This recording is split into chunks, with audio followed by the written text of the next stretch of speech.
ಕೇಳ್ತಾ ಇರೋದೇನೆಂದರೆ mirror technique ಅಂದರೆ ಏನು? ಅದರಿಂದ ಏನು ಯೂಸ್ ಆಗುತ್ತೆ? ಹಿಪ್ನೋಟೈಸಲ್ಲಿ ಮಿರರ್ ಟೆಕ್ನಿಕ್ಕು ಯಾವ ರೀತಿಯಾದಂತಹ ಪಾತ್ರವನ್ನು ವಹಿಸುತ್ತೆ ಅಂತ ತುಂಬ ಜನ ನನಗೆ ಕಾಲ್ ಮಾಡಿ ಕೇಳ್ತಾ ಇದ್ದಾರೆ. ನೋಡಿ, ಮಿರರ್ ಟೆಕ್ನಿಕ್ ಅಂದರೆ ನಿಮ್ಮ ಮೈಂಡನ್ನು ನೆಗೆಟಿವಿಂದ ಪಾಸಿಟಿವ್ ಕಡೆ ತೊಗೊಂಬರೋಂಥದ್ದು. ಇದರಿಂದ ನೀವು ಏನೇನು ಮಾಡ್ಕೋಬೋದು ಅಂದರೆ, ನಿಮಗೆ ತೊಂದರೆ ಕೊಡೋಂಥ ವ್ಯಕ್ತಿಗಳನ್ನ ಕಟ್ಟಾಕ್ಬೋದು. ನಿಮ್ಮ ಬಗ್ಗೆ ಇಷ್ಟ ಬಂದಂಗೆ ಬಾಯಲ್ಲಿ ಏನೇನೋ ಮಾತಾಡ್ತಿರೋರನ್ನ ಬಾಯನ್ನು ಸೈಲೆಂಟ್ ಮಾಡ್ಬೋದು. ಮತ್ತು ಹಣಕಾಸಿನ ವಿಚಾರದಲ್ಲಿ ನೀವೇನು ಝೀರೋ ಇದ್ದೀರೋ 100 ಅಂದರೆ ನೀವು ದುಡಿಯೋದ್ರಲ್ಲಿ 100% ಆಗಬೇಕಂದ್ರೆ ಯಾವ ರೀತಿ ಮಾಡ್ಕೋಬೇಕು ಅಂದರೆ, ನಿಮ್ಮ ವ್ಯವಹಾರದಲ್ಲಿ ನಿಮ್ಮ ಬಿಸ್ನೆಸ್ಸಲ್ಲಿ ನೀವು ಪಡೋವಂಥ ಕಷ್ಟದ ಮೇಲೆ ಅದು ಡಿಪೆಂಡ್ ಆಗಿರುತ್ತೆ. ನೀವು ಕಷ್ಟಪಡದೆ ಕೂತ್ಕೊಂಡು ನಾನು 100%ಗೆ ಹೋಗ್ಬೇಕಂದ್ರೆ ಅದು ಆಗಲ್ಲ. ಕಷ್ಟಪಟ್ಕೊಂಡು 0ಇಂದ 100ಗೆ ಯಾವ ಥರ ಹೋಗಬೇಕು, ಅಥವಾ ಮನೆ ಕಟ್ಟೋದು ಪ್ರಾಬ್ಲಮ್ ಇದ್ದರೆ ಅದನ್ನು ಮಾಡ್ಕೋಬೋದು. ಕೋರ್ಟು ಕಚೇರಿಯ ಸಮಸ್ಯೆಗಳನ್ನು ನೀವು ಕ್ಲಿಯರ್ ಮಾಡ್ಕೋಬೋದು. ಮತ್ತು ನಿಮ್ಗೇನಾದ್ರೂ ಹಲವಾರು ವರ್ಷಗಳಿಂದ ಆಗದೇ ಇರುವಂತಹ ಒಂದು ನೆಗೆಟಿವ್ ಆಗಿರೋದನ್ನ ಪಾಸಿಟಿವ್ ಮಾಡ್ಕೋಬೋದು.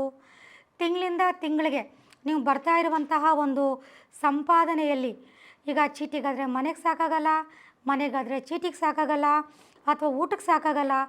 ಈ ಥರ ಇರೋರು ಯಾವ ರೀತಿ ಬರೋವಂತಹ ಸ್ಯಾಲ್ರಿಯನ್ನು ನೀವು ಕರೆಕ್ಟಾಗಿ ಬಳಸ್ಕೊಳ್ಳೋ ಥರ ನೀವು ಹಿಪ್ನೋಟೈಸಲ್ಲಿ ಮಾಡ್ಕೋಬೇಕು. ಇವೆಲ್ಲವನ್ನು ಸಹ ನೀವು ಮಿರರ್ ಟೆಕ್ನಿಕಲ್ಲಿ ಮಾಡ್ಕೋಬೋದು. ಇನ್ನೂ ಹಲವಾರು ಇರುತ್ತೆ ಇದರಲ್ಲಿ. ನಿಮಗೆ ಮಾಡ್ತಾ ಅದು ನಿಮಗೆ ಗೊತ್ತಾಗುತ್ತೆ. ನಾನೀಗ ಹಿಪ್ನೋಟೈಸ್ ಬಗ್ಗೆ ಹೇಳ್ತಾ ಇರೋದೆಲ್ಲನೂ ಹಿಪ್ನೋಟೈಸ್ ಕಲ್ತಿರೋರಿಗೆ. ಹಿಪ್ನೋಟೈಸ್ ಕಲಿದಿರೋರು ದಯವಿಟ್ಟು ಟ್ರೈ ಮಾಡೋಕ್ಕೆ ಹೋಗ್ಬೇಡಿ. ಯಾಕಂದರೆ ಹಿಪ್ನೋಟೈಸನ್ನು ಇಷ್ಟ ಬಂದಂಗೆ ಟ್ರೈ ಮಾಡೋಂಗಿಲ್ಲ. ಯಾಕೆಂದರೆ ಹಿಪ್ನೋಟೈಸಲ್ಲಿ ಈಗ ನಿಮ್ಮ ಗಂಡನ ಮುಖ ನೆನಪು ಬರೋ ಜಾಗದಲ್ಲಿ ನಿಮ್ಮ ಮಗು ಮುಖ ನೆನಪು ಬಂದರೆ ಅಲ್ಲಿ ತೊಂದರೆ ಆಗುತ್ತೆ. ಅಥವಾ ನಿಮ್ಮ ತಾಯಿ ಮುಖ ನೆನಪು ಬರೋ ಜಾಗದಲ್ಲಿ ನಿಮ್ಮ ಗಂಡನ ಮುಖವನ್ನು ಇಮ್ಯಾಜಿನೇಷನ್ ಮಾಡಿಕೊಂಡ್ರೆ ಪ್ರಾಬ್ಲಮ್ ಆಗುತ್ತೆ. ಬಟ್ ರೇಖೆ ಆಗಲ್ಲ. ನೀವು ಎಷ್ಟೇ ತಪ್ಪು ಮಾಡಿ ಏನೇ ಮಾಡಿ ಅದು ಅಡ್ಜಸ್ಟ್ ಮಾಡ್ಕೊಳ್ಳುತ್ತೆ, ನಿಮ್ಗೆ ತೊಂದರೆ ಕೊಡೋದಿಲ್ಲ, ಸೈಡ್ ಎಫೆಕ್ಟ್ ಇರೋದಿಲ್ಲ. ಬಟ್ ಹಿಪ್ನೋಟೈಸಲ್ಲಿ ಸೈಡ್ ಎಫೆಕ್ಟ್ ಇರುತ್ತೆ. ಆದ್ದರಿಂದ ಇದನ್ನು ಹೊಸಬ್ರು ನೀವು ಇದನ್ನು ಮಾಡ್ಕೊಳ್ಳೋಕೆ ಹೋಗ್ಬೇಡಿ. ಇಲ್ಲಿ ಯಾರು ಹಿಪ್ನೋಟೈಸನ್ನು ಕಲ್ತಿರ್ತಾರೆ, ನನ್ನ ಹತ್ರ ಕಲ್ತಿರೋರು ಇರ್ಬೋದು ಅಥವಾ ಬೇರೆಯವ್ರ ಹತ್ರ ಕಲ್ತಿರೋರು ಇರ್ಬೋದು, ಅವ್ರಿಗೆ ಈ ಮಾಹಿತಿ ತುಂಬ ಇಂಟ್ರೆಸ್ಟಿಂಗ್ ಆಗಿರುತ್ತೆ.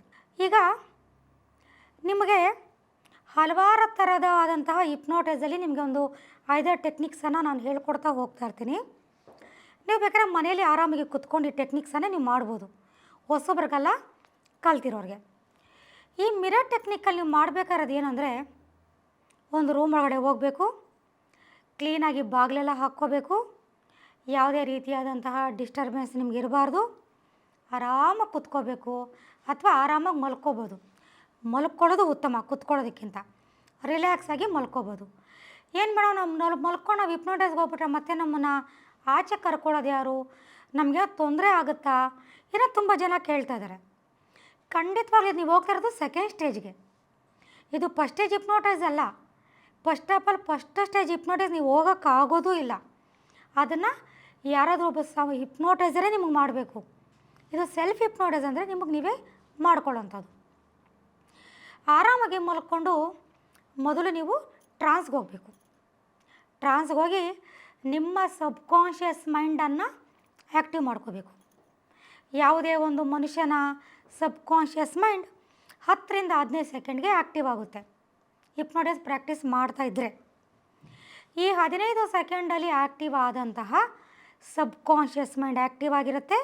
ಈಗ ನೀವು ಏನು ನೆಕ್ಸ್ಟ್ ಕ್ರಿಯೆಯನ್ನು ಮಾಡ್ತೀರೋ ಅದನ್ನು ನಿಮ್ಮ ಸಬ್ಕಾನ್ಷಿಯಸ್ ಏನು ಮಾಡುತ್ತೆ, ಸಂಪೂರ್ಣವಾಗಿ ಅದನ್ನು ಹಿಡಿದಿಟ್ಕೊಳ್ಳುತ್ತೆ, ಅಂದರೆ ಅಬ್ಸರ್ವ್ ಮಾಡಿಕೊಳ್ಳುತ್ತೆ. ಈ ವಿಧಾನದಲ್ಲಿ ಏನು ಮಾಡಬೇಕು, ನೀವು ಮಲ್ಕೊಂಡು ಆರಾಮಾಗಿ ನಿಮ್ಮ ಮುಂದೆ ಒಂದು ಉದ್ದನೆಯ ಮಿರರನ್ನು ಕಲ್ಪನೆ ಮಾಡ್ಕೋಬೇಕು. ಒಂದು ಉದ್ದನೆಯ ಮಿರರನ್ನು ಕಲ್ಪನೆ ಮಾಡಿಕೊಂಡು ಅದಕ್ಕೆ ಬ್ಲೂ ಕಲರ್ ಫ್ರೇಮನ್ನು ಹಾಕಬೇಕು. ಬ್ಲೂ ಕಲರ್ ಫ್ರೇಮ್ ಏನಕ್ಕೆ ಅಂದರೆ, ಬ್ಲೂ ಬಂದು ನೆಗೆಟಿವ್ಸು. ಬ್ಲೂ ಅಂದರೆ ನೆಗೆಟಿವ್ಸು ಅಂದರೆ ಹಿಪ್ನೋಟೈಸ್ ಭಾಷೆಯಲ್ಲಿ ನಾನು ಹೇಳ್ತಾ ಇದ್ದೀನಿ. ಹಾಗಂತ ನೀವೆಲ್ಲ ನೀಲಿ ಹಾಕ್ಕೊಂಡ್ರೆ ಅದು ಕೆಟ್ಟದ್ದು ಅಂತಲ್ಲ, ನಾನು ಹಿಪ್ನೋಟೈಸ್ಗಳು ನಾನು ಹೇಳ್ತಾ ಇದ್ದೀನಿ. ಬ್ಲೂ ಫ್ರೇಮನ್ನು ಹಾಕ್ಕೋಬೇಕು. ಇದೆಲ್ಲ ಇಮ್ಯಾಜಿನೇಷನ್ ನೆನ್ಪಿಟ್ಕೊಳ್ಳಿ. ಆಮೇಲೆ ಎದ್ದು ಒಂದು ಮಿರರ್ ಇಟ್ಬಿಟ್ಟು ಅದಕ್ಕೆ ಬ್ಲೂ ಫ್ರೇಮಲ್ಲಿ ಹಾಕ್ಕೊಂಡು ಕುತ್ಕೋಬೇಡಿ. ನೀವು ಮಲಗಿದ್ದೀರಾ, ನಿಮ್ಮ ಸಬ್ಕಾನ್ಷಿಯಸ್ ಮೈಂಡ್ ಆ್ಯಕ್ಟಿವ್ ಆಗಿದೆ. ಹಿಪ್ನೋಟೈಸ್ ಅಂದ್ರೇ ಇಮ್ಯಾಜಿನೇಷನ್. ನಿಮ್ಮ ಕಣ್ಣು ಮುಂದೆ ಒಂದು ಉದ್ದನೆಯ ಕನ್ನಡಿ ಇದೆ. ಅದಕ್ಕೆ ಬ್ಲೂ ಕಲರ್ ಫ್ರೇಮನ್ನು ಹಾಕಿದ್ದೀರ. ಸಿಂಪಲಾಗಿ ಒಂದೆರಡು ಟೆಕ್ನಿಕ್ಕನ್ನು ನಾನು ನಿಮಗೆ 2 ಉದಾಹರಣೆಗಳನ್ನು ಹೇಳ್ಕೊಡ್ತೀನಿ. ಈಗ ನಿಮಗೆ ಅದ್ರಲ್ಲಿ ಕಲ್ಪನೆ ಮಾಡ್ಕೊಳ್ಳಿ, ನಂಗೆ ಸ್ಯಾಲ್ರಿ ಇಷ್ಟು ಬರ್ತಾಯಿದೆ, ಈಗ ಬಾಡಿಗೆ ಅವ್ನಿಗೆ ಇಷ್ಟು ಕೊಡಬೇಕು, ಓನರ್ನ ಅಲ್ಲಿ ನೋಡ್ಕೊಳ್ಳಿ, ಬಾಡಿಗೆ ಅವ್ನಿಗೆ ಇಷ್ಟು ಅಮೌಂಟ್ ಕೊಡಬೇಕು, ಈಗ ರೇಷನ್ಗೆ ಇಷ್ಟು ತಂದು ಹಾಕಬೇಕು, ಹಾಲ್ನವ್ನಿಗೆ ಇಷ್ಟು ಕಟ್ಟಬೇಕು, ಚೀಟಿ ಅವ್ನಿಗೆ ಇಷ್ಟು ಕಟ್ಟಬೇಕು. ನಿಮ್ಮ ಕಮಿಟ್ಮೆಂಟ್ ಎಲ್ಲ ನೋಡ್ಕೊಳ್ಳಿ. ಬ್ಲೂ ಮಿರರಲ್ಲಿ ನಿಮ್ಮ ಎಲ್ಲ ಕಮಿಟ್ಮೆಂಟನ್ನು ನೋಡ್ಕೊಳ್ಳಿ. ಎಲ್ಲ ಕಮಿಟ್ಮೆಂಟನ್ನು ನೋಡ್ಕೊಂಡಾದಮೇಲೆ ನಿಮ್ಮ ಮೈಂಡ್ಗೆ ಹೇಳ್ಕೊಳ್ಳಿ, ಅಬ್ಬಾ ಆಮೇಲೆ ಎಲ್ಲ ಕಮಿಟ್ಮೆಂಟು ನೋಡ್ಕೊಳ್ತಾ ಇದ್ದೀರಾ, ನಿಮ್ಮ ಪರ್ಸಲ್ಲಿ ದುಡ್ಡನ್ನು ನೋಡ್ಕೊತಾ ಇದ್ದೀರಾ. ಅವ್ರಿಗೆಲ್ಲ ಕೊಡೋಕೋದ್ರೆ ನಿಮ್ಮ ಹತ್ರ ಏನೂ ಉಳಿಯೋದಿಲ್ಲ. ಈಗ ಖಾಲಿ ಪರ್ಸನ್ನು ನೋಡ್ತಾ ಇದ್ದೀರಾ, ನೋಡ್ಬಿಟ್ಟು ತುಂಬ ಬೇಜಾರಾಗ್ತಾಯಿದೆ. ನನ್ನ ಸಬ್ಕಾನ್ಷಿಯಸ್ ಮೈಂಡೇ, ಎಲ್ಲವನ್ನು ಬಲ್ಲಂತಹ ನನ್ನ ಆತ್ಮವೇ, ದೈವಿ ಶಕ್ತಿಗಿಂತ 10 ಪಟ್ಟು ಶಕ್ತಿಶಾಲಿಯಾದಂತಹ ನನ್ನ ಆತ್ಮವೇ ಅಥವಾ ನನ್ನ ಸಬ್ಕಾನ್ಷಿಯಸ್ ಮೈಂಡೇ, ನಾನು ಎಷ್ಟು ಕಷ್ಟಪಟ್ಟು ದುಡಿದು ನನಗೆ ಯಾಕಿಂಥ ಪರಿಸ್ಥಿತಿಯನ್ನು ಕೊಟ್ಟಿದೆಯಾ, ನೀನೇ ನನಗೆ ಸಹಾಯ ಮಾಡಿ, ನನಗೆ ಇನ್ಯಾರು ಮಾಡ್ತಾರೆ, ನನಗಿಷ್ಟು ಕಷ್ಟಪಡೋದು ನನಗೆ ಬೇಕಾ, ಬಂದಿರೋದ್ರಲ್ಲಿ ಎಲ್ರಿಗೂ ಕೊಡೋಕ್ಕೆ ಆಗ್ತಾಯಿಲ್ವೇ, ನಾನು ಹೆಂಗೆ ಜೀವನದಲ್ಲಿ ಇಂಪ್ರೂವ್ಮೆಂಟ್ ಆಗಲಿ ಅಂತ ಚೆನ್ನಾಗಿ ಫೀಲ್ ಮಾಡ್ಕೊಳ್ಳಿ. ನಿಮ್ಮ ಸಬ್ಕಾನ್ಷಿಯಸನ್ನು ಮಾತ್ರ ಅಲ್ಲಿಡಬೇಕು, ಎತ್ತರಕ್ಕೆ ತಗೊಂಡೋಗ್ಬೇಕು. ಯಾಕೆಂದರೆ ಸೆಲ್ಫ್ ರೆಸ್ಪೆಕ್ಟು, ನಮ್ಮ ಆತ್ಮವನ್ನು ನಾವೇ ಹೊಗಳ್ಬೇಕು, ಬೇರೆ ಯಾರೂ ಹೊಗಳೋದಿಲ್ಲ. ಆದ್ದರಿಂದ ಆತ್ಮವನ್ನು ಚೆನ್ನಾಗಿ ಹೊಗಳ್ಕೊಳ್ಳಿ, ಆಗ ಅದು ಇಂಪ್ರೆಸ್ ಆಗುತ್ತೆ. ಅದನ್ನು ಮಾನಸಿಕವಾಗಿ ಆ ಮಿರರಲ್ಲಿ ನೀವು ನೋಡಿದಂತಹ ದೃಶ್ಯಗಳನ್ನು ಮಾನಸಿಕವಾಗಿ ಅಳಿಸಿ, ಮಾನಸಿಕವಾಗಿ ಕೈಯೆಲ್ಲ ಮೇಲಕ್ಕೆತ್ತೋದು ಬೇಡ, ಮಾನಸಿಕವಾಗಿ ಅಳಿಸ್ಬಿಟ್ಟು ಆ ಮಿರರನ್ನು ತೆಗೆದು ಎಡಗಡೆ ಇಟ್ಕೊಳ್ಳಿ. ಅದು ಮಾನಸಿಕವಾಗಿ ಬ್ಲೂ ಫ್ರೇಮ್ ಕಿತ್ತಾಕಿ ಅದಕ್ಕೆ ವೈಟ್ ಫ್ರೇಮ್ ಹಾಕಿ ಮತ್ತೆ ಎತ್ತು ಮುಂದಕ್ಕೆ ಇಟ್ಕೊಳ್ಳಿ. ಹಾಗೆ ಯಾವ ವ್ಯಕ್ತಿಗಳನ್ನು ನೋಡಿದ್ರೂ ಅವ್ರಿಗೆ ಎಷ್ಟೇ ದುಡ್ಡನ್ನು ಕೊಟ್ಟರು ಇವಾಗೂ ನೀವು ಅದನ್ನೇ ಮಾಡಬೇಕು. ಆವಾಗ ಮರ್ತೋಗ್ಬಿಟ್ಟಿದೆ, ಇವಾಗ ಇನ್ನೊಂದು ಹ್ಯಾಡ್ ಮಾಡೋಣ ಅಂದರೆ ಅದು ಕ್ಯಾನ್ಸಲ್ ಆಗುತ್ತೆ. ಆಗಲೇ ಬ್ಲೂ ಮಿರರಲ್ಲಿ ನೀವು ಯಾರ್ಯಾರು ದುಡ್ಡು ಕೊಡೋದು ನೋಡಿದ್ರೋ, ಯಾರ್ಯಾರಿಗೆ ನೀವು ಏನೇನು ನೋಡಿದ್ರೋ, ಈಗ ಅದನ್ನೇ ನೋಡಬೇಕು. ಸಂತೋಷವಾಗಿ ಬಾಡಿಗೆ ಕೊಡೋ ಸಂತೋಷವಾಗಿ ಬಾಡಿಗೆ ಕೊಡಿ, ಯಾರ್ಯಾರಿಗೆ ಏನೇನು ಕೊಡಬೇಕೋ ಸಂತೋಷವಾಗಿ ಕೊಡಿ. ಈಗ ನಿಮ್ಮ ಪರ್ಸಲ್ಲಿ ನೋಡ್ತಾ ಇದ್ದೀರಾ, ನಿಮ್ಮ ಯೋಗ್ಯತೆಗೆ ತಕ್ಕಷ್ಟು ಹಣ ಉಳಿದಿದೆ. ನಿಮ್ಮ ಕಷ್ಟ ಪಾಪ ನೀವೇನು ಪಡ್ತೀರೋ ಎಲ್ರಿಗೂ ಕೂಡ ಸ್ವಲ್ಪ ಅಮೌಂಟ್ ಮಿಕ್ಕಿದೆ. ಈಗ ಆ ದುಡ್ಡನ್ನು ಎತ್ತು ಕೈಲಿಟ್ಕೊಳ್ಳಿ, ಮಾನಸಿಕವಾಗಿ ಕೈಲಿಟ್ಕೊಂಡು ನೋಡಿ, ದುಡ್ಡನ್ನು ಕಣ್ತುಂಬ ನೋಡಿ. I love you money, I like you money, ದೇವ್ರಿಗೆ ಕೊಡುವಂತಹ ಒಂದು ಸ್ಥಾನವನ್ನು ನಾನು ಹಿಂಗೆ ಕೊಡ್ತೀನಿ, ನೀನು ಇಲ್ದಿರೋ ಜೀವನನೇ ನಂಗೆ ಬೇಕಾಗಿಲ್ಲ, ನಾನು ಬದುಕಿರೋರ್ಗು ನನ್ನ ಬಿಟ್ಟು ಯಾವುದೇ ಕಾರಣಕ್ಕೂ ನೀನು ದೂರ ಹೋಗಬೇಡ, ನಾನು ಏನಕ್ಕೆ ದುಡ್ಡು ಬೇಕಂತ ರೇಖೆ ಮಾಡಿ ನೋಡಿ, ರೇಖೆ ಇನ್ಕ್ಲೂಡ್ ಮಾಡ್ಕೊಳ್ಳಿ ಇಲ್ಲಿ.